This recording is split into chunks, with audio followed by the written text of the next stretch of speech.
नमस्कार दोस्तों, success Vista classes channel पर आपका बहुत बहुत स्वागत है। जैसा कि दोस्तों आप देख रहे हैं, हम लगातार उत्तर प्रदेश पुलिस कांस्टेबल का क्वेश्चन पेपर सॉल्यूशन करा रहे हैं और डिटेल में क्वेश्चन पेपर सॉल्यूशन के साथ साथ हम आपको यह भी बता रहे हैं कि फ्यूचर में कौन से क्वेश्चंस बन सकते हैं। और दोस्तों आप यकीन मानिए, जितनी भी सक्सेस विस्टा क्लासेस ने अपनी मैथमेटिक्स की क्लासेस अगर आप देखेंगे जाके, जो री एग्जाम T20 सीरीज चलाई थी, शॉर्ट्स वीडियो आपको मैथ्स के ट्रिक दिए थे, एक भी क्वेश्चन उस ट्रिक सीरीज से बाहर नहीं जा रहा है और सारे क्वेश्चन वही ट्रिक सीरीज से आ रहे हैं। और दोस्तों केवल डेटा चेंज किया जा रहा है, बाकी का क्वेश्चन का पैटर्न सेम है। इसलिए आप ट्रिक सीरीज को जरूर देखिए, डिस्क्रिप्शन बॉक्स में हमने उसका लिंक दे दिया है। तो आइए अब हम आज की वीडियो के अंदर सारे जीके, अभी तक दोस्तों 23 अगस्त और 24 अगस्त की जितनी चारों शिफ्ट हुई हैं, चारों शिफ्ट के जीके जीएस के क्वेश्चन हम आपको इस वीडियो के अंदर कराएंगे। और दोस्तों आने वाली वीडियो के अंदर मैथमेटिक्स, रीजनिंग और हिंदी सारे के सारे डिटेल में दिखाएंगे,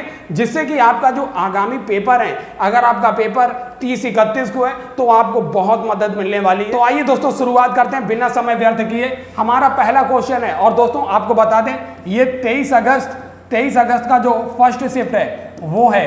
अभी हम इसके बाद आज ही की वीडियो के अंदर हम चारों शिफ्ट के जीके कराएंगे। तो ये जो अभी हम सॉल्व कर रहे हैं, ये 23 अगस्त फर्स्ट शिफ्ट का पेपर है।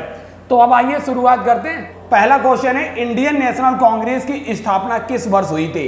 दोस्तों हमने इंडियन नेशनल कांग्रेस का वीडियो डिटेल में डाला था, आप उसे देख सकते हैं। तो 1885 ईस्वी में इंडियन नेशनल कांग्रेस की स्थापना हुई थी। किसके द्वारा की गई? एओ ह्यूम के द्वारा की गई थी। पहला अधिवेशन कहाँ हुआ था? बॉम्बे में हुआ था, बॉम्बे में पहला अधिवेशन। और इसके साथ पहले अधिवेशन की अध्यक्षता व्योमेश चंद्र बनर्जी के द्वारा की गई थी। तो अब आइए दोस्तों देखते हैं अगला क्वेश्चन। ये क्वेश्चन है, भारत का पहला हवाई अड्डा कहां पर स्थित था। तो दोस्तों भारत का पहला हवाई अड्डा जो है बॉम्बे, मुंबई में स्थित था भारत का पहला हवाई अड्डा। अब दोस्तों 16 नंबर का क्वेश्चन देखते हैं। भारत में व्यवसायों के लिए सेवाओं हेतु जीएसटी पंजीकरण के लिए जो थ्रेशोल्ड लिमिट सीमा क्या है? थ्रेशोल्ड लिमिट सीमा जो है व्यवसायों के पंजीकरण के लिए वो 20 लाख रुपए है, 20 लाख रुपए। अब आइए दोस्तों देखते हैं अगला क्वेश्चन नंबर 61। भारत के किस पड़ोसी देश को थंडर ड्रैगन की भूमि के नाम से जाना जाता है? तो दोस्तों भारत का जो पड़ोसी देश है भूटान, इसको थंडर ड्रैगन के नाम से जाना जाता है। अब आइए दोस्तों देखते हैं अगला क्वेश्चन। ये क्वेश्चन देखिए, क्वेश्चन नंबर 62। निम्नलिखित में से कौन सा सोशल मीडिया प्लेटफॉर्म नहीं है? दोस्तों आप याद कीजिए, फेसबुक, ट्विटर और इंस्टाग्राम तीनों के तीनों सोशल मीडिया प्लेटफॉर्म है, लेकिन गूगल जो है ये एक ब्राउजर है, न कि सोशल मीडिया प्लेटफॉर्म। अगला क्वेश्चन है, क्रोएशिया गणराज्य की राजधानी क्या है? तो दोस्तों आपके एग्जाम में कोई ना कोई जो चर्चा में रहा देश है, उसकी राजधानी लगातार पूछी जा रही है। तो याद रखिए, क्रोएशिया गणराज्य की राजधानी जो है जाग्रेब जो है, क्रोएशिया गणराज्य की राजधानी है। मैक्सिको सिटी जो है वो मैक्सिको की राजधानी है। दोस्तों अगला क्वेश्चन है, आतंकवाद से लड़ने में सूचना साझा करना किन तरीकों से महत्वपूर्ण हो जाता है? तो दोस्तों आतंकवाद से लड़ने में जो सूचना साझा करना जो है, इससे क्या होता है? ऑप्शन डी देखिए, यह आतंकवादी संगठनों को सुरक्षा एजेंसियों के द्वारा हमलों को अधिक प्रभावी ढंग से समन्वित करने में सहायता करता है। तो ये इसका आंसर होगा।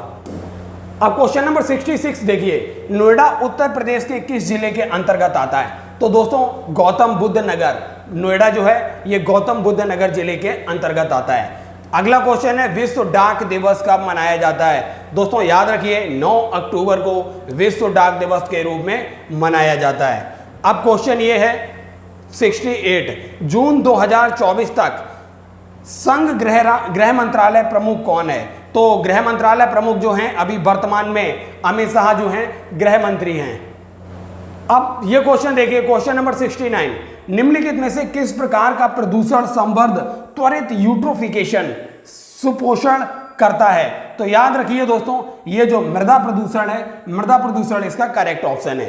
क्वेश्चन नंबर 70 देखिए, 1946 के विमुद्रीकरण के दौरान आरबीआई के गवर्नर कौन थे? तो दोस्तों जो सीडी देशमुख, चिंतामणि द्वारकानाथ देशमुख जो थे, ये उस समय आरबीआई के गवर्नर थे। और दोस्तों जो डिमोनेटाइजेशन हुआ था उस समय आरबीआई के गवर्नर जो थे उर्जित पटेल थे। अब दोस्तों देखते हैं अगला क्वेश्चन।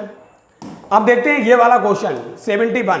भारतीय संविधान का कौन सा भाग राज्य के नीति निर्देशक सिद्धांतों से संबंधित है? दोस्तों ये हमने आपको पार्ट्स कराए थे। भाग 1 के अंतर्गत क्या आता है? भाग 1 में भारत का राज्य और उसके अंतर्गत भारत का संघ एवं उसके अंतर्गत आने वाले राज्य क्षेत्रों का वर्णन भाग 1 में है। भाग 2 में क्या आता है? भाग 2 में हमने आपको बताया था नागरिकता आती है। भाग 3 के अंदर क्या आता है? भाग 3 के अंतर्गत आता है फंडामेंटल राइट। फंडामेंटल राइट मतलब मौलिक अधिकार। अब जो भाग 4 है, भाग 4 जो आपसे पूछा गया, भाग 4 में डीपीएसपी आपके नीति निर्देशक तत्व आते हैं। और भाग 5 जो है, भाग 5 के अंतर्गत आता है संघ आता है। और संघ में ही हमने आपको क्लासिफिकेशन किया था, इसमें राष्ट्रपति, उपराष्ट्रपति और मंत्रिपरिषद, अटॉर्नी जनरल, और इसी में आती है कार्यपालिका, विधेयक, इसी के अंतर्गत विधेयक आते हैं। इसी में आता है सुप्रीम कोर्ट ऑफ इंडिया, इसी के अंतर्गत दोस्तों आता है controller and auditor general of India. ये भाग 5 में ही आता है। भाग 6 जो है, भाग 6 दोस्तों किससे रिलेटेड था? जैसे भाग 5 में संघ से संबंधित चीजें, ऐसी भाग 6 में राज्य से संबंधित चीजें हैं। और जैसे राज्यपाल है, राज्य की कार्यपालिका है, इससे संबंधित भाग 6 में वर्णन किया गया है। अब आइए दोस्तों अगला ये क्वेश्चन देखिए, क्वेश्चन नंबर 72। अब दोस्तों ये देखिए, ये किताब आपसे पूछी गई थी, ए लाइफ मिस स्पेंट, ए लाइफ मिस स्पेंट। आप अनुमान नहीं लगा सकते हैं कि ये सूर्यकांत त्रिपाठी निराला की बुक होगी, क्योंकि आप सोचेंगे ये हिंदी साहित्य के प्रसिद्ध कवि रहे, जिनकी प्रमुख कृतियां आप देखेंगे परिमल थी। परिमल के साथ कुकुरमुत्ता भी इनकी प्रसिद्ध कृति है, कुकुरमुत्ता। कुकुरमुत्ता के साथ आप अगर देखेंगे, इन्हीं की एक प्रसिद्ध कृति है राम की शक्ति पूजा, राम की शक्ति पूजा। तो हिंदी साहित्य से संबंधित थे, लेकिन ये किताब आपसे पूछ दी गई, ए लाइफ मिस स्पेंट, तो सूर्यकांत त्रिपाठी निराला की है। आप जवाहरलाल नेहरू की द डिस्कवरी ऑफ इंडिया देखेंगे, नेहरू जी की किताब है। ऐसी मैथिली शरण गुप्त की प्रसिद्ध कृति आप देखेंगे भारत भारती, भारत भारती इनकी है। और साकेत भी इन्हीं की है। महादेवी वर्मा की आप देखेंगे यामा और नीरजा जो है, ये महादेवी वर्मा के द्वारा लिखी गई। अब दोस्तों ये क्वेश्चन देखिए, जनरल साइंस से पूछा गया, आसमान के नीलेपन का मुख्य कारण क्या है?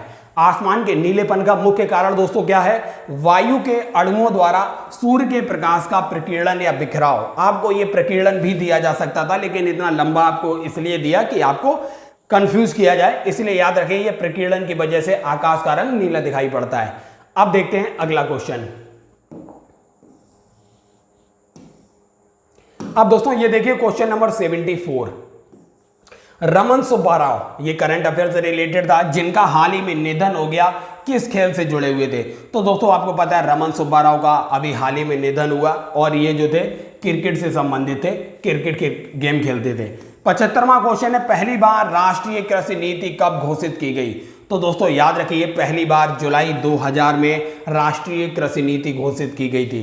क्वेश्चन नंबर 76 है, वर्ष में अंतर्राष्ट्रीय मानवाधिकार कानून के प्रवर्तन के लिए संयुक्त राष्ट्र मानवाधिकार आयोग को संयुक्त राष्ट्र मानवाधिकार परिषद के द्वारा प्रतिष्ठापित कब किया गया?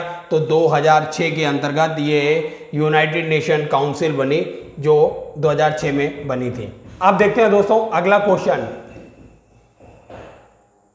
क्वेश्चन नंबर 77 देखिए दोस्तों।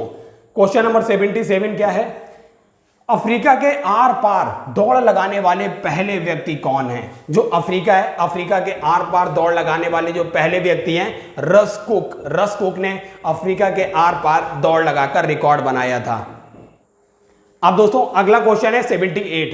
वर्ष 1985 को कौन सा अंतरराष्ट्रीय वर्ष घोषित किया गया था? तो दोस्तों याद रखिए, अंतरराष्ट्रीय वर्ष 1985 को युवाओं के लिए अंतरराष्ट्रीय वर्ष घोषित किया गया। 79 क्वेश्चन है, अनुसंधान विधियां उत्तरदाताओं की प्रतिक्रिया के आधार पर इनमें से गहन और आगे की जांच और पूछताछ करने में सहायता करती हैं। तो दोस्तों याद रखिए, जो मिश्रित होती हैं, मिश्रित अनुसंधान विधियां जो होती हैं, वो उत्तरदाताओं की प्रतिक्रियाओं के आधार पर उनसे गहन और आगे की जांच और पूछताछ करने में सहायता कराती हैं। अब दोस्तों देखते हैं अगला क्वेश्चन।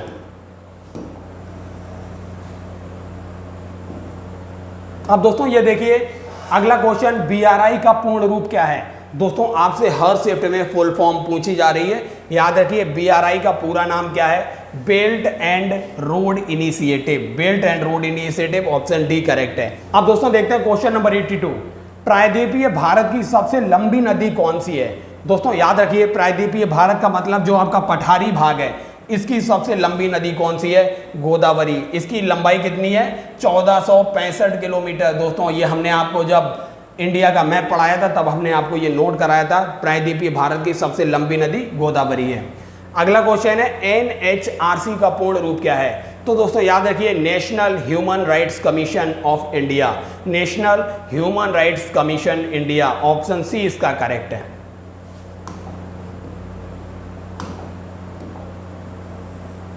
अब क्वेश्चन देखते हैं दोस्तों 84, महासागरीय अम्लीकरण का प्राथमिक कारण क्या है। महासागरीय अम्लीकरण का प्राथमिक कारण इसलिए क्योंकि दोस्तों समुद्र जो है कार्बन डाइऑक्साइड का सबसे बड़ा अवशोषक होता है, तो समुद्री जल द्वारा कार्बन डाइऑक्साइड का अवशोषण जो होता है ये अम्लीकरण का प्राथमिक कारण होता है। क्वेश्चन नंबर 85, भारतीय कृषि अनुसंधान संस्थान ने भारत में संरक्षित बासमती किस्मों की खेती के लिए किस देश के खिलाफ कानूनी कार्रवाई की गई है, मांग की है। दोस्तों तो आपको ये करंट अफेयर का क्वेश्चन था, याद रखिए जो पाकिस्तान है, पाकिस्तान के खिलाफ भारत ने कानूनी कार्रवाई की मांग की है। ये क्वेश्चन देखिए क्वेश्चन नंबर 86, कौन सा भारतीय राज्य अपनी अनूठी बार्ली चित्रकला के लिए जाना जाता है। दोस्तों हमने जब आर्ट एंड कल्चर पढ़ाया था तो उसमें ये बार्ली चित्रकला डिटेल में पढ़ाई थी, इसका ऑप्शन जो था महाराष्ट्र, डी ऑप्शन करेक्ट था। अब आइए दोस्तों देखते हैं अगला क्वेश्चन।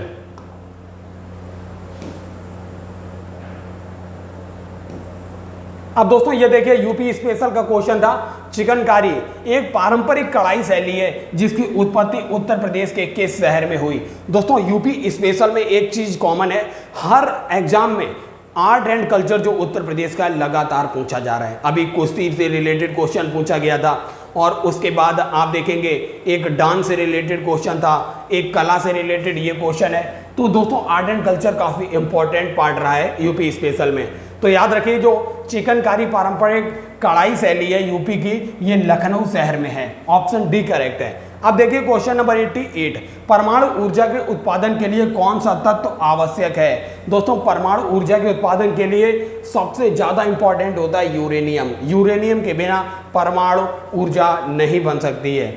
अब देखते हैं दोस्तों अगला क्वेश्चन। अब दोस्तों ये क्वेश्चन देखिए question number 89, the Scarlet Letter किसने लिखी। द स्कारलेट लेटर ये फॉरेन राइटर हैं नथानिएल हार्थोन, नथानिएल हार्थोन के द्वारा द स्कारलेट लेटर लिखी गई। दोस्तों ये भी एक कॉमन क्वेश्चन है, फॉरेन राइटर एक ना एक आपसे पूछा जा रहा है, फॉरेन राइटर्स। तो ये क्वेश्चन देखते हैं 90 नंबर, जीएसटी के ब्रांड एम्बेसडर के रूप में कौन चुना गया है। दोस्तों अमिताभ बच्चन को जीएसटी के ब्रांड एम्बेसडर के रूप में चुना गया है, ये करंट अफेयर से रिलेटेड है। क्वेश्चन नंबर 91, निम्नलिखित में से कौन सी रेखा फ्रांस और जर्मनी के बीच सीमा बना रही है। तो दोस्तों याद रखिए जो सिगफ्रीड लाइन है, सिगफ्रीड लाइन मोस्ट इंपॉर्टेंट है दोस्तों, ये आपसे पूछी जा रही है। भारत और पाकिस्तान के बीच जो रेड क्लिफ लाइन है, रेड क्लिफ, और भारत और दोस्तों वहीं आप देखेंगे भारत और चाइना के बीच जो है मैकमोहन रेखा जो है भारत और चाइना के बीच है। और दोस्तों वहीं आप देखेंगे नॉर्थ कोरिया और साउथ कोरिया के बीच जो पैरेलल लाइन है 38 पैरेलल जो है नॉर्थ कोरिया साउथ कोरिया के बीच है।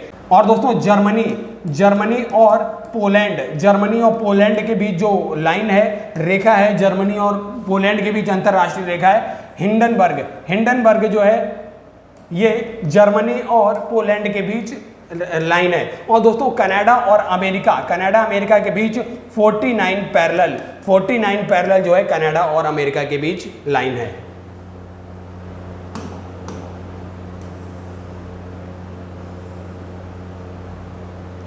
अब आइए दोस्तों देखते हैं क्वेश्चन 92, विदेश व्यापार महानिदेशालय DGFT किस मंत्रालय के अंतर्गत आता है। तो दोस्तों ये व्यापार शब्द लगा, याद रखिए वाणिज्य एवं उद्योग मंत्रालय के अंतर्गत आता है।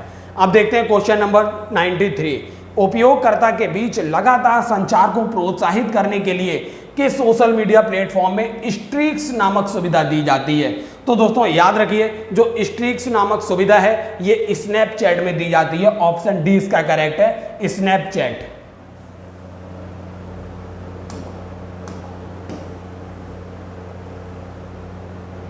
अब दोस्तों क्वेश्चन 94 देखिए, पल्लव राजवंश की राजधानी कहां स्थित थी? पल्लव राजवंश की राजधानी कांचीपुरम जो थी पल्लव वंश की राजधानी थी। आप देखेंगे 95 वित्तीय स्थिरता बोर्ड क्या काम करता है? वित्तीय स्थिरता बोर्ड जो है वित्तीय स्थिरता सुनिश्चित करता है। ऑप्शन ए करेक्ट है। अब दोस्तों ये देखिए 23 अगस्त जो सेकेंड शिफ्ट थी उसका पेपर शुरू हो चुका है।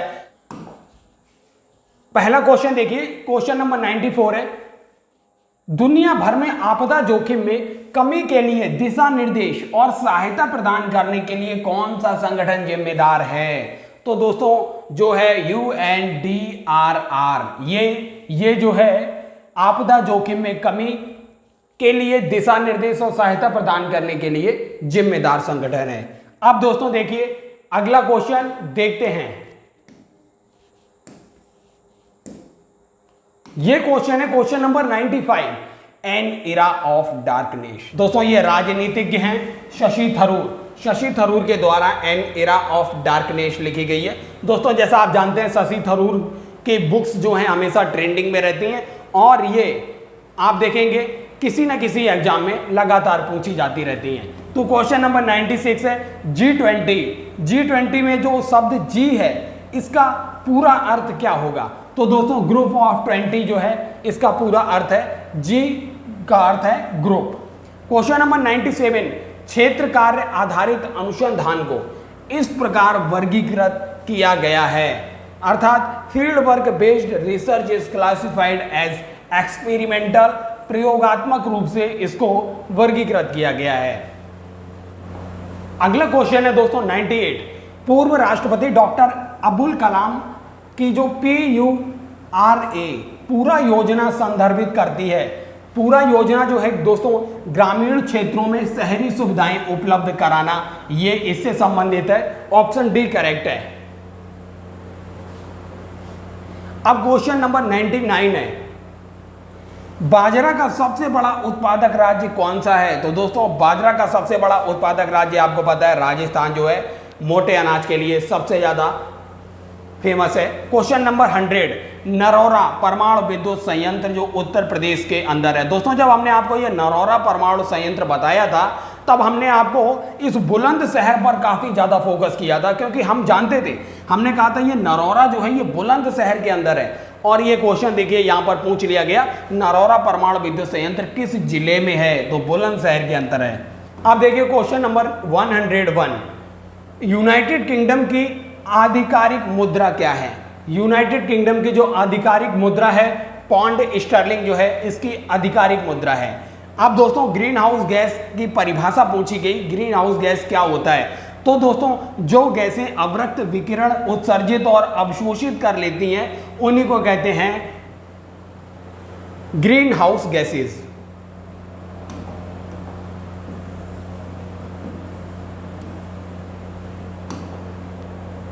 अब देखिए दोस्तों क्वेश्चन नंबर 103, प्रत्येक पंजीकृत आपूर्तिकर्ता को जो दी गई पहचान संख्या होती है वो दोस्तों GST इन, जो GST इन है इसका करेक्ट ऑप्शन है, ये इसका करेक्ट ऑप्शन होगा। क्वेश्चन 104 देखते हैं, साइबर सुरक्षित भारत पहल किस वर्ष शुरू की गई? जो साइबर सुरक्षित भारत पहल जो है वर्ष 2018 के अंतर्गत शुरू की गई। 105वां क्वेश्चन है, किस दिन को अंतर्राष्ट्रीय शांति दिवस के रूप में मनाया जाता है? तो दोस्तों 21 सितंबर को अंतर्राष्ट्रीय शांति दिवस के रूप में मनाया जाता है। वहीं 11 जुलाई जो है दोस्तों ये वर्ल्ड पॉपुलेशन डे, विश्व जनसंख्या दिवस के रूप में मनाया जाता है 11 जुलाई। क्वेश्चन ये है, भारत की पहली महिला प्रधानमंत्री कौन थी? तो दोस्तों इंदिरा गांधी जो थी भारत की पहली महिला प्रधानमंत्री थी। अगर आप देखेंगे भारत की पहली महिला राज्यपाल के रूप में अगर आप देखेंगे तो सरोजिनी नायडू आएंगे। निम्नलिखित में से कौन सा भारत में सबसे बड़ा खाद का उत्पादक है? तो दोस्तों याद रखिए जो ये Indian Farmers Fertiliser Cooperative Limited, option C इसका करेक्ट है। अगला क्वेश्चन देखते हैं। अगला क्वेश्चन है, मानव अधिकार संरक्षण अधिनियम कब लागू किया गया? 28 सितंबर 1993 को ये लागू किया गया था मानव अधिकार संरक्षण अधिनियम। अगला क्वेश्चन है, भारत में कैशलेस अर्थव्यवस्था को भारत सरकार अर्थात कौन सा प्रोग्राम जो है ये कैशलेस अर्थव्यवस्था को बढ़ावा दे रहा है? तो दोस्तों आपको याद होना चाहिए डिजिटल इंडिया पहल जो है ये इसको बढ़ावा दे रही है। क्वेश्चन अगला है, किस प्राचीन भारतीय ग्रंथ को आयुर्वेद का विज्ञान के नाम से जानते हैं? दोस्तों आपको पता है चरक संहिता चरक के द्वारा लिखी गई और ये बहुत बड़े आयुर्वेद के जानकार थे। तो अगला क्वेश्चन देखते हैं। अगला क्वेश्चन है, भारतीय संविधान के किस अनुच्छेद में पंचायतों की स्थापना की बात की गई है?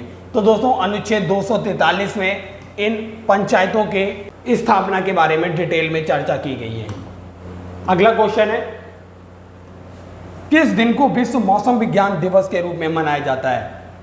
तो दोस्तों याद रखिए जो 23 मार्च है, 23 मार्च को विश्व मौसम विज्ञान दिवस के रूप में मनाया जाता है। SAC कोड में कितने अंक होते हैं? SAC कोड में 6 अंक होते हैं, 6 डिजिट होती है। भारत के लौह पुरुष के रूप में किसे जाना जाता है? दोस्तों भारत के जो लौह पुरुष थे सरदार वल्लभ भाई पटेल को लौह पुरुष के रूप में जाना जाता है। अगला क्वेश्चन है, भारत ने ब्रिटिश शासन के किस वर्ष में स्वतंत्रता प्राप्त की? मतलब भारत को कब स्वतंत्रता मिली? 1947 के अंदर स्वतंत्रता मिलती है। 1997 में अपनाई गई किस अंतर्राष्ट्रीय संधि का उद्देश्य रासायनिक हथियारों के उत्पादन, उनके भंडारण और प्रयोग को समाप्त करना है? तो दोस्तों आपको पता है रासायनिक हथियार सम्मेलन जो CWC हुआ था, इसी का मुख्य उद्देश्य था ये।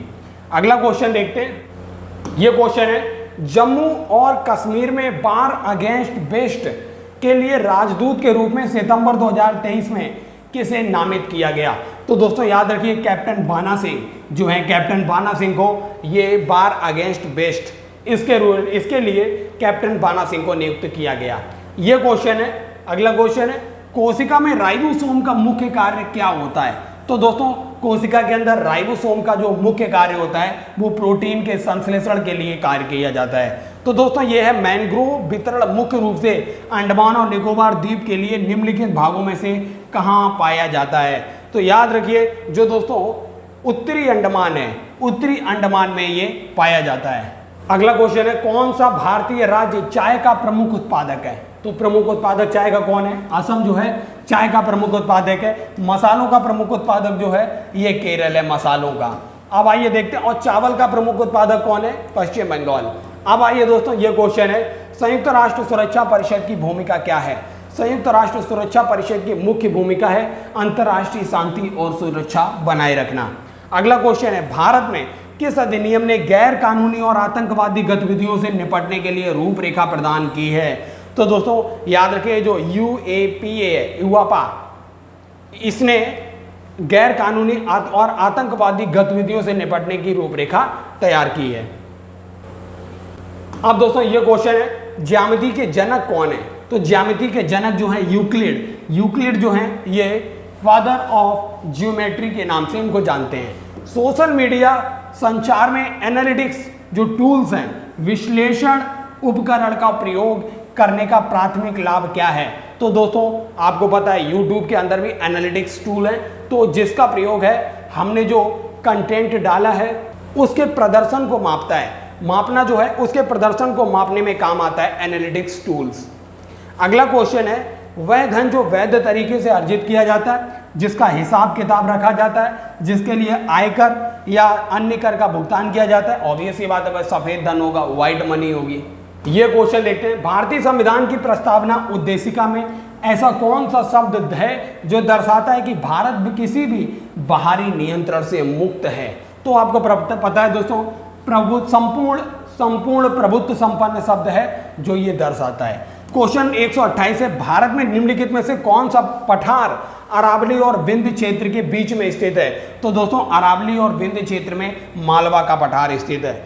अब अगला क्वेश्चन है, भारत रूस वार्षिक शिखर सम्मेलन का क्या महत्व है? दोस्तों भारत और रूस के बीच जो शिखर सम्मेलन है रणनीतिक साझेदारी और रक्षा सहयोग को मजबूत करना। दोस्तों जो 24 अगस्त को पहली शिफ्ट का पेपर था यूपी पुलिस कांस्टेबल का, वो हमारे पास आ चुका है। आइए सॉल्यूशन करते हैं।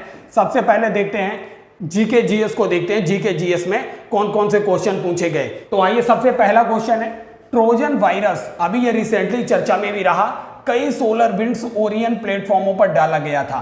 तो दोस्तों ये जो है सनबर्स्ट, इसका सनबर्स्ट सोलर, इसका नाम है सनबर्स्ट जो ट्रोजन वायरस है, तो ये पूरा होगा सनबर्स्ट ट्रोजन वायरस, इसका सी ऑप्शन करेक्ट था। दूसरा क्वेश्चन था पृथ्वी के प्रथम सुपर कॉन्टिनेंट। आप देखेंगे पृथ्वी का सुपर कॉन्टिनेंट कहने का मतलब है जो पैंथालासा सागर था, महासागर, उसके ऊपर एक जो वर्तमान पृथ्वी के 7 महाद्वीप आप देख रहे हैं, वो 7 महाद्वीप जिस सुपर महाद्वीप से मिलके बने हैं, जिसे सुपर कॉन्टिनेंट के नाम से जाना जाता है, उसी को कहते हैं पैंजिया। पैंजिया ही ये विभिन्न पार्टों में आंतरिक बल के वजह से इसमें टूट फूट शुरू होती है और ये वर्तमान स्वरूप में जो आप महाद्वीप बने देखते हैं, इसी पैंजिया के द्वारा ही इन महाद्वीपों का निर्माण हुआ। तो दोस्तों याद रखिए पैंजिया, और जो पैंथालासा है, पैंथालासा वो महासागर है जिसमें ये पैंथिया सुपर कॉन्टिनेंट तैर रहा था। अब अगला क्वेश्चन है कौन सा संगठन दुनिया के सबसे गरीब विकासशील देशों को ऋण और अनुदान प्रदान करता है? तो दोस्तों ये विश्व बैंक जो है, विश्व बैंक अनुदान प्रदान करता है। वेदों में मानव अधिकार को निम्नलिखित अवधारणा से दर्शाया गया है, तो वेदों में इसको समानता, इक्वेलिटी के नाम से दर्शाया गया है। अगला क्वेश्चन है हर वर्ष किस दिन विश्व कला दिवस? दोस्तों विश्व कला दिवस जो है ये 15 अप्रैल को मनाया जाता है। भारतीय संविधान का अनुच्छेद 352 जो आपातकाल से संबंधित प्रावधान किए गए हैं भारत के संविधान में, आप उनको याद रखिए। जो 18वां हमारा भारत का संविधान है, भारत के संविधान के 18वें भाग में आपातकाल से संबंधित पूरे प्रावधान है, जिसमें 3 अनुच्छेद बहुत महत्वपूर्ण है। 352 जिसमें राष्ट्रीय आपात की बात की गई है, इसके बाद आप देखेंगे 356 जिसमें राष्ट्रपति शासन की बात की गई है, और 360 जो है जो वित्तीय आपात की बात करता है। तो दोस्तों ये 3 प्रकार के आपातकाल भारत में वर्णन किए गए हैं। तो याद रखिए भारत के संविधान में 352 में जो है आप इसका ऑप्शन जो करेक्ट हो जाएगा ये राष्ट्रीय आपातकाल की उद्घोषणा से संबंधित है, ऑप्शन डी। अगला क्वेश्चन है, आइए दोस्तों अगला क्वेश्चन देखते हैं। अगला क्वेश्चन है महिलाओं और SC/ST समुदायों में उद्यमिता को बढ़ावा देने के लिए भारत सरकार के द्वारा कौन सा कार्यक्रम शुरू किया गया? तो दोस्तों हमने आपको बताया था कि जो महिलाओं और SC/ST समुदायों में उद्यमिता को बढ़ावा देने के लिए हमने इसको डिटेल में भी आपको बताया था, जो स्टैंड अप इंडिया है, स्टैंड अप इंडिया प्रोग्राम की शुरुआत की गई थी। हमने अपनी क्लास में इन चारों के चारों प्रोग्राम्स को डिटेल में बताया हुआ है। तो दोस्तों देखते हैं क्वेश्चन नंबर 8। विजयनगर साम्राज्य की स्थापना 1336 ईस्वी में 2 भाई थे। 1336 ईस्वी में हरिहर प्रथम और बुक्का प्रथम, इनके द्वारा ये विजयनगर साम्राज्य की स्थापना की जाती है। अब देखते हैं अगला क्वेश्चन, देखते हैं मेगा शहर वे शहर होते हैं जिनकी जनसंख्या, दोस्तों इकोनॉमिक्स में जब हम आपको पॉपुलेशन पढ़ा रहे थे तब हमने मेगा सिटी डिटेल में कराया हुआ है। तो याद रखिए जो 10 मिलियन से ज़्यादा जिनकी पॉपुलेशन होती है उन्हीं को कहते हैं मेगा सिटी। आइए दोस्तों ये क्वेश्चन देखते हैं, किस भारतीय योजना का उद्देश्य असंगठित क्षेत्रों के श्रमिकों को 60 वर्ष की आयु के बाद न्यूनतम 3000 रुपए प्रति माह पेंशन प्रदान करना है? तो दोस्तों हमने आपको ये योजना भी डिटेल में पढ़ाई थी, प्रधानमंत्री श्रम योगी मानधन योजना जो है इसके द्वारा ऐसा किया जाता है। अब ये क्वेश्चन देखिए, क्वेश्चन नंबर 11। क्वेश्चन नंबर 11 है द क्रॉनिकल्स ऑफ नॉर्निया, जो एक श्रृंखला है, जे इस पे दोस्तों टीवी सीरीज भी बनी हुई है, आपने देखी हो, जिसमें आप देखेंगे C.S. लुइस के द्वारा ये लिखी गई है। इसी के आधार पर ये द क्रॉनिकल ऑफ नॉर्निया जो है बनाया गया। अगला क्वेश्चन है जन्म या अप्रवासन के माध्यम से जनसंख्या में प्रवेश करने वाले लोगों की संख्या उत्प्रवास या मृत्यु से इसे छोड़ने वाले लोगों की संख्या बराबर होने की स्थिति क्या कहलाती है? तो दोस्तों इस पूरी कहानी का मतलब केवल इतना है, अगर आप देखें जन्म दर और मृत्यु दर जब दोनों समान होती हैं, बराबर होती हैं, तो इस स्थिति को शून्य जनसंख्या वृद्धि कहा जाता है, शून्य जनसंख्या वृद्धि। अगला क्वेश्चन है भारतीय तकनीकी और आर्थिक सहयोग ITEC कार्यक्रम का उद्देश्य क्या है? दोस्तों ये सिल्क से संबंधित, आपने देखा होगा वाणिज्य एवं जो उद्योग मंत्रालय है उसके अंतर्गत एक हमारा सिल्क डिपार्टमेंट है, रेशम डिपार्टमेंट है, तो उसी से संबंधित है ये ITEC जो दोस्तों है ये तकनीकी सहायता एवं प्रशिक्षण प्रदान करता है, इसका मुख्य उद्देश्य ऑप्शन डी। अगला क्वेश्चन है भारत के GST मॉडल में संरचनाओं की संख्या कितनी है? तो दोस्तों भारत के GST मॉडल में 5%, आप देखेंगे 5% के बाद 12%, 18% और 28%। वो टोटल 4 स्ट्रक्चर्स हैं। अगला क्वेश्चन है जो WTO है, वर्ल्ड ट्रेड ऑर्गेनाइजेशन, इसके महानिदेशक वर्तमान में कौन है? तो याद रखिए नाओजी ओंकाजा-इवेला जो हैं ये वर्तमान में इस WTO के महानिदेशक हैं। अगला क्वेश्चन है प्रसिद्ध उपन्यास द गॉडफादर किसके द्वारा लिखा गया है? तो ये दोस्तों मारियो पुजो के द्वारा लिखा गया है, द गॉडफादर मारियो पुजो। अगला क्वेश्चन है पेन, जो पैन कार्ड आप यूज करते हैं उसका पूरा फुल फॉर्म क्या है? पूरा नाम है उसका परमानेंट अकाउंट नंबर, जो है ऑप्शन सी करेक्ट है।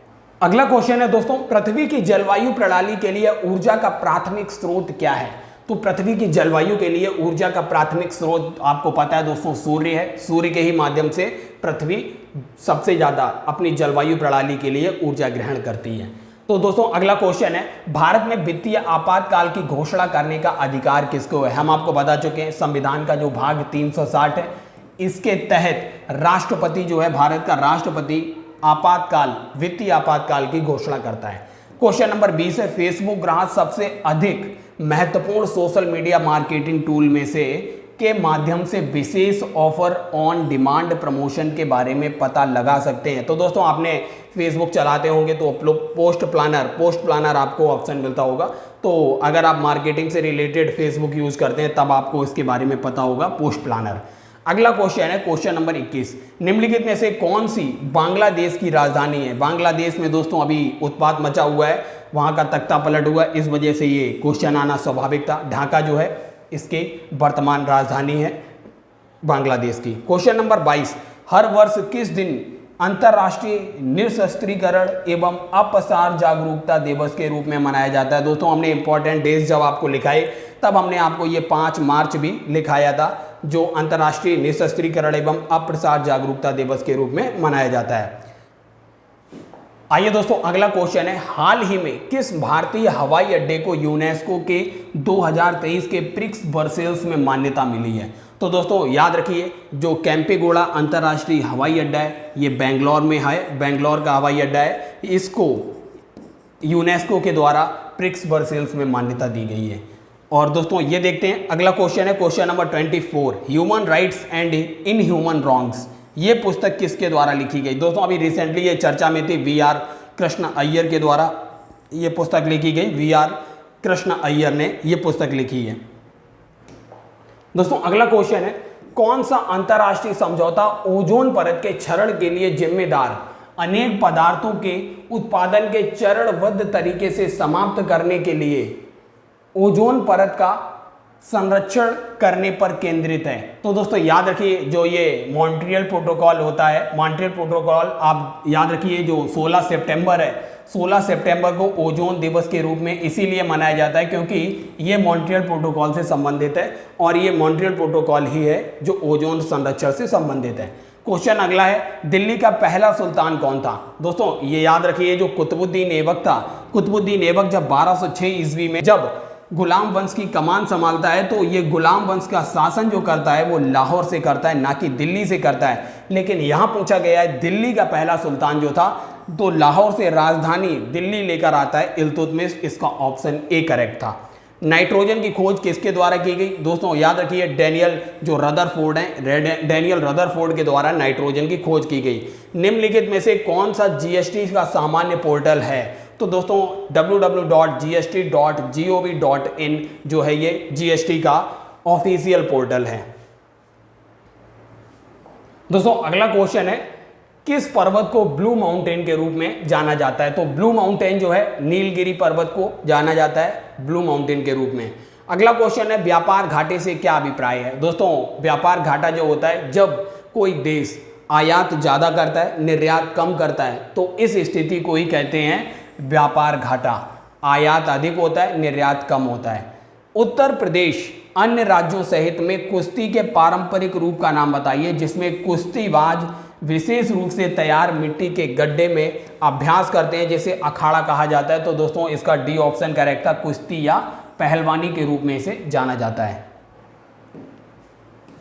आइए दोस्तों क्वेश्चन नंबर 33, पृथ्वी का एल्बिडो काफी हद तक किससे प्रभावित होता है? तो दोस्तों पृथ्वी का एल्बिडो क्या होता है, जब सूरज है, सूरज से कोई सनलाइट, सूरज से सनलाइट जब हमारी अर्थ पर आती है तो हमारी अर्थ कितने मैक्सिमम जो पार्ट है सोलर एनर्जी का उसको रिफ्लेक्ट कर देती है, इस रिफ्लेक्टेड पार्ट को ही कहते हैं एल्बिडो।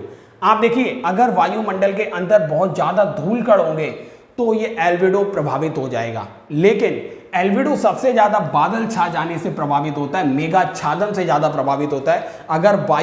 अगर वायुमंडल में ज्यादा से ज्यादा बादल हैं तो ये आपने देखा होगा जब बादल होते हैं, दिन के समय बादल होते हैं और हवा नहीं चल रही होती है तब काफी गर्मी होती है, तो वो इसी एल्बिडो की वजह से ही होती है, क्योंकि ऊपर से जो नीचे से जो रिफ्लेक्ट होकर सनलाइट गई वो बादलों ने अवशोषित कर ली, उसे वायुमंडल से बाहर नहीं निकलने दिया। तो ऑप्शन बी करेक्ट है, बादल छा जाने से, मेघाच्छादन से सबसे ज्यादा एल्बिडो प्रभावित होता है।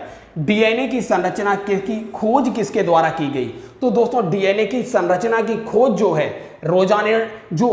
रोजालिंड फ्रैंकलिन है, रोजालिंड फ्रैंकलिन के द्वारा डीएनए की संरचना की खोज की गई। याद रखिए ये ऑप्शन नहीं है जेम्स वाटसन और क्रिक्स, ये ऑप्शन नहीं है, ऑप्शन ये है रोजालिंड फ्रैंकलिन जो है इनके द्वारा डीएनए की संरचना की खोज की गई थी। अगला है, किस बैंक ने भारत में विमुद्रीकरण का समर्थन किया था। दोस्तों भारत सरकार ने, ऑब्वियस सी बात है, रिजर्व बैंक ऑफ इंडिया जो है भारत का सेंट्रल बैंक, तो जो भारत का केंद्रीय बैंक है भारतीय रिजर्व बैंक, इसी के विचार विमर्श करने के बाद जब उर्जित पटेल आप देखेंगे उस समय गवर्नर थे, 2016 के समय ये विमुद्रीकरण हुआ था, तो ये भारतीय रिजर्व बैंक ने इसका समर्थन किया था।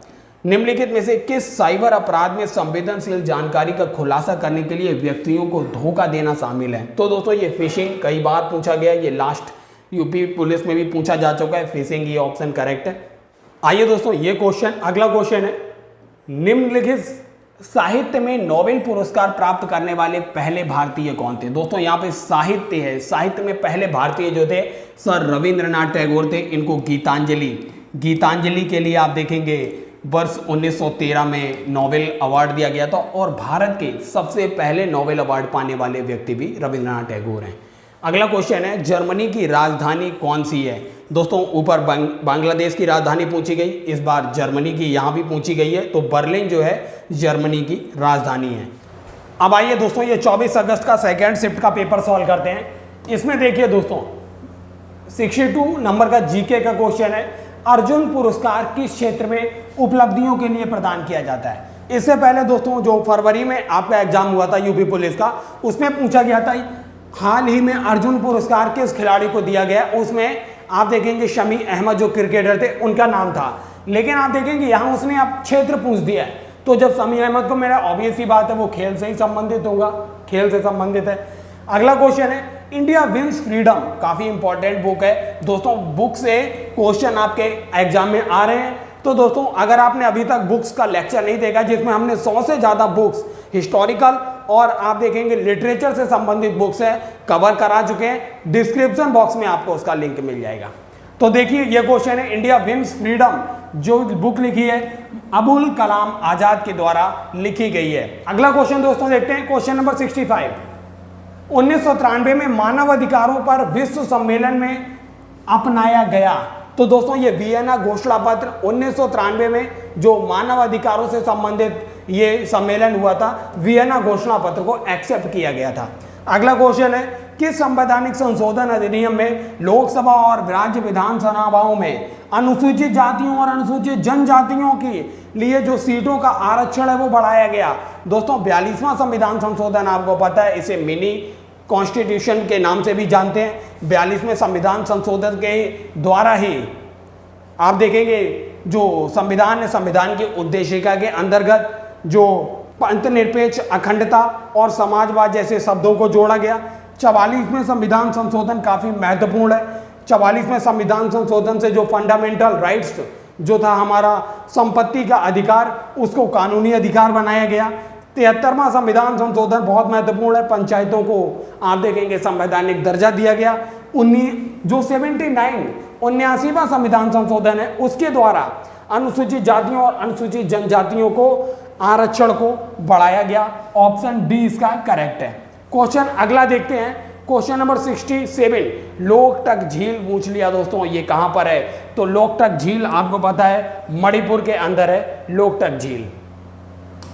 आप क्वेश्चन देखते हैं ये, प्रस्तावना उद्देशिका में राष्ट्र की एकता और अखंडता शब्दों का उद्देश्य किस मौलिक सिद्धांत को बढ़ावा देता है? अगर दोस्तों राष्ट्र में एकता और हमारा राष्ट्र अखंड रहेगा तो इसका मतलब देश के लोगों के अंदर फ्रेटर्निटी अर्थात बंधुता बढ़ेगी।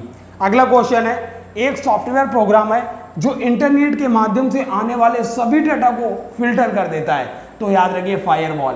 फायरवॉल जो है यहां पर आंसर होगा, फायरवॉल जो है इसका करेक्ट ऑप्शन होगा। दोस्तों आपके एग्जाम में एक ना एक राजधानी पूछी जा रही है। आप देख लीजिए आपके पड़ोसी देश भूटान की राजधानी पूछी गई, जबकि पहली शिफ्ट में आप देखेंगे बांग्लादेश की राजधानी पूछ ली गई थी। तो याद रखिए भूटान की राजधानी जो है थिम्पू जो है भूटान की राजधानी है। अगला क्वेश्चन है, भारत में सबसे लंबा नदी पुल, रिसेंटली चर्चा में रहा भूपेन हजारिका सेतु जो है ये सबसे लंबा पुल है। अगला क्वेश्चन है, सरकार ने किसान क्रेडिट कार्ड योजना कब शुरू की थी? तो 1998 अगस्त 1998 में किसान क्रेडिट कार्ड योजना शुरू की गई थी। ये क्वेश्चन देखते हैं, भारत और वियतनाम के बीच साझेदारी से उनके क्षेत्रीय सुरक्षा परिदृश्य में किस प्रकार परिवर्तन आएगा? तो भारत और वियतनाम के बीच दोस्तों जो रक्षा सहयोग और समुद्री सुरक्षा सहयोग में बढ़ावा मिलेगा, ऑप्शन सी करेक्ट है। अब दोस्तों ये क्वेश्चन देखते हैं, जून 2024 तक लोकसभा में विपक्ष का नेता कौन था? लोकसभा के अंदर विपक्ष का नेता जो है राहुल गांधी है। वहीं आप देखेंगे मल्लिकार्जुन खड़गे जो राज्यसभा है, राज्यसभा में विपक्ष के नेता मल्लिकार्जुन खड़गे हैं। अगला क्वेश्चन है, तुगलकनामा पुस्तक किसके द्वारा लिखी गई? दोस्तों अमीर खुसरो के द्वारा ये तुगलकनामा लिखा गया, ऑप्शन ए करेक्ट है। वहीं आप दोस्तों देखेंगे रहला यात्रा वृत्तांत है, ये रहला इब्न बतूता के द्वारा लिखा गया, इब्न बतूता के द्वारा। अब अगला क्वेश्चन है, अंतरराष्ट्रीय अक्षय ऊर्जा एजेंसी क्या करती है? अंतरराष्ट्रीय अक्षय ऊर्जा एजेंसी दुनिया भर के अंदर जो अक्षय ऊर्जा है नवीकरणीय ऊर्जा के उपयोग को बढ़ावा देती है, ऑप्शन ए करेक्ट है।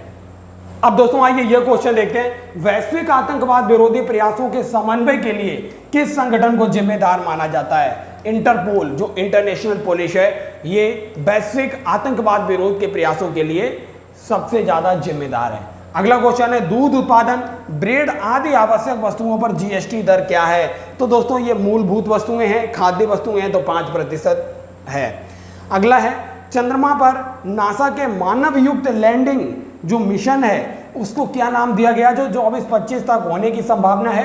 अर्टेमियस मानव युक्त लैंडिंग मिशन है। अब दोस्तों ये क्वेश्चन देखिए, 14 सितंबर को किस रूप में मनाया जाता है? 14 सितंबर जो है दोस्तों राष्ट्रीय हिंदी दिवस के रूप में मनाया जाता है। विश्व कैंसर दिवस दोस्तों 4 फरवरी को विश्व कैंसर दिवस के रूप में मनाया जाता है। राष्ट्रीय मतदाता दिवस दोस्तों 25 जनवरी को मनाया जाता है और 15 सितंबर को इंजीनियर दिवस के रूप में मनाया जाता है। अगला क्वेश्चन है, भारतमाला परियोजना किससे संबंधित है? भारतमाला परियोजना सड़क मार्ग से संबंधित है। निम्नलिखित में से कौन सा त्योहार भारत में प्रकाश के त्योहार के रूप में जाना जाता है? तो आपको पता है दिवाली जो है प्रकाश का पर्व है। अब दोस्तों ये देखिए जीएसटी से एक और क्वेश्चन, किस प्रकार का कर प्रस्तुत किया जाता है? जीएसटी का पूरा नाम ही है दोस्तों गुड्स वस्तु एवं सेवा कर, तो सेवा कर, इसमें वस्तु ऑप्शन में नहीं है तो इसका ऑप्शन बी करेक्ट है। अगला क्वेश्चन है, निम्नलिखित में से किसने पहली बार बुनियादी शिक्षा का विचार प्रतिपादित किया? तो दोस्तों फाउंडेशन जो कोर्स है, फाउंडेशन एजुकेशन है, इसकी बात जो है महात्मा गांधी के द्वारा फाउंडेशन एजुकेशन की शुरुआत की गई महात्मा गांधी के द्वारा। अब दोस्तों ये क्वेश्चन देखिए, भारत में 2020-21 में कौन सा राज्य मसालों का प्रमुख उत्पादक था? दोस्तों कई लोग केरल को लिए बैठे होंगे, केरल, लेकिन आप देखेंगे ये करंट अफेयर में हमने पढ़ाया था जो 2021 में 2020-21 की बात चल रही है, इस समय मध्य प्रदेश जो था टॉप पर था। आप देखेंगे 88वां क्वेश्चन, प्रथम lifetime disturbing the peace award शांति भंग का आजीवन पुरस्कार किसे मिला? तो दोस्तों सलमान रुश्दी को दिया गया। द सैटनिक वर्सेस के लेखक हैं सलमान रुश्दी। अगला क्वेश्चन है, सबसे कम लिंगानुपात कहाँ है? दोस्तों सबसे कम लिंगानुपात हरियाणा में है। अगला क्वेश्चन है, जनसंख्या घनत्व क्या होता है? जनसंख्या घनत्व का मतलब कितने स्पेस में कितनी जनसंख्या रहती है? तो दोस्तों ऑप्शन बी इसका करेक्ट है। अब दोस्तों ये क्वेश्चन देखिए, बायोमेट्रिक प्रौद्योगिकी का एकीकरण भारत के आंतरिक सुरक्षा ढांचे को कैसे बढ़ाता है? तो बायोमेट्रिक क्यों होता है दोस्तों? पहचान और सत्यापन प्रक्रियाओं में सुधार करने के लिए होता है। ऑप्शन डी इसका करेक्ट है। अब दोस्तों ये क्वेश्चन देखिए, क्वेश्चन नंबर 92। 1928 में जो बारदौली सत्याग्रह हुआ था उसका नेतृत्व लौह पुरुष सरदार वल्लभ भाई पटेल के द्वारा किया गया था। और बारदौली सत्याग्रह के बाद ही दोस्तों इनको सरदार की उपाधि वहां की महिलाओं के द्वारा दी जाती है। क्वेश्चन 93 नंबर का है। 2021 में इंस्टाग्राम को इंटरनेट पर दुनिया भर में सबसे अधिक इस्तेमाल किए जाने वाली सोशल मीडिया प्लेटफॉर्म में स्थान दिया गया था। तो दोस्तों इंस्टाग्राम को 2021 का पूछा गया है, याद रखिए ये जो है चौथा स्थान इसको मिला था। ये दोस्तों क्वेश्चन देखिए, चीन ने तिब्बत पर आक्रमण कब किया?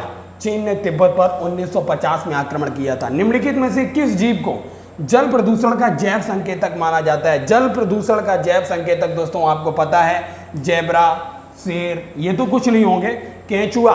केंचुआ जो है जल प्रदूषण का जैव संकेतक है। तो दोस्तों इतने क्वेश्चन थे, हमने 23 और 24 के 4 शिफ्टों के पूरे जीके के क्वेश्चन आपके सामने रखे हैं। अगर दोस्तों सक्सेस विस्टा क्लासेस की आपको ये पहल अच्छी लगी है तो इस वीडियो को ज़्यादा से ज़्यादा शेयर कीजिए और चैनल को सब्सक्राइब कीजिए। Thank you.